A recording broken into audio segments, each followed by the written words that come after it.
Hi, I'm Zuzana Kupcova from Creative Industry Kosice.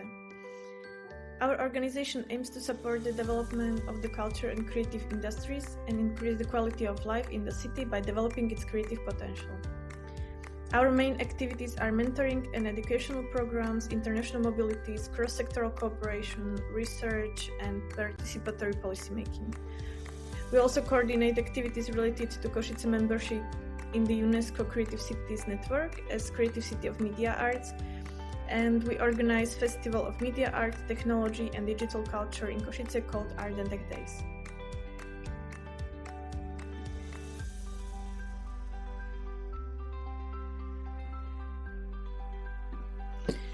So our DeuS Living Lab Challenge was focused on the accessibility of culture events and organizations in Kosice.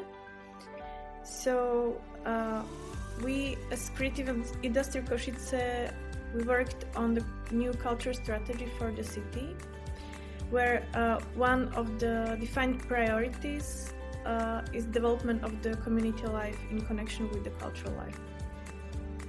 So we believe that the opportunities for cultural life should be distributed equally, regardless of age, belonging to minority, social background, or age.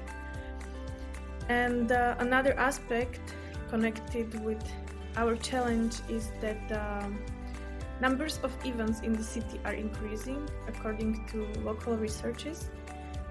And the culture offer is very interesting and diverse, but this is not reflected in the diversity and the size of the audience, which is not really growing. So many culture organizations in Kosice already have their activities towards various communities, or they claim their openness to all inhabitants, but they are still struggling with the attendance from different types of audiences.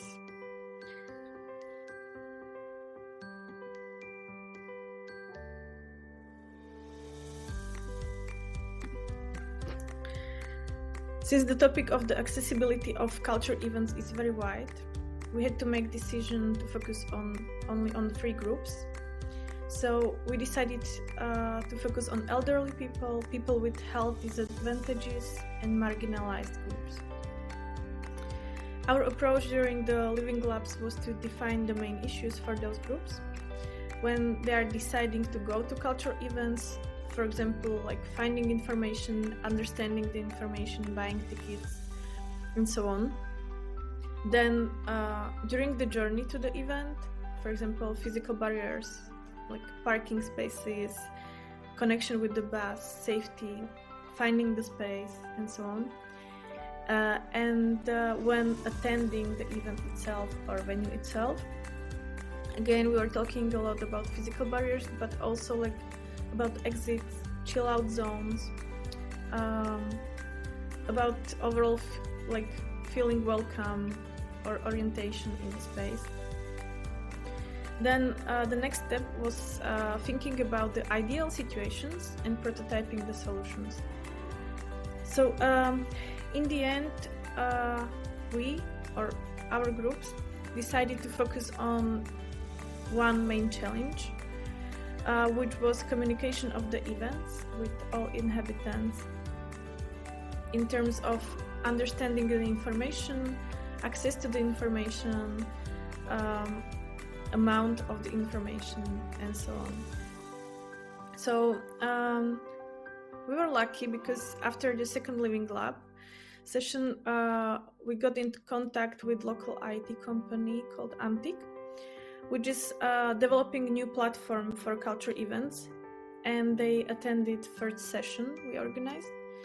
So, and after that, they also invited us, Creative Industry Kosice, for a meeting, and we agreed on further cooperation, and they will include the Living Lab results to their platform design. Overall, we organized 3 meetings, and we already see will from culture organizations to continue on the Living Labs, which will happen really soon, and we will also continue in the activities next year.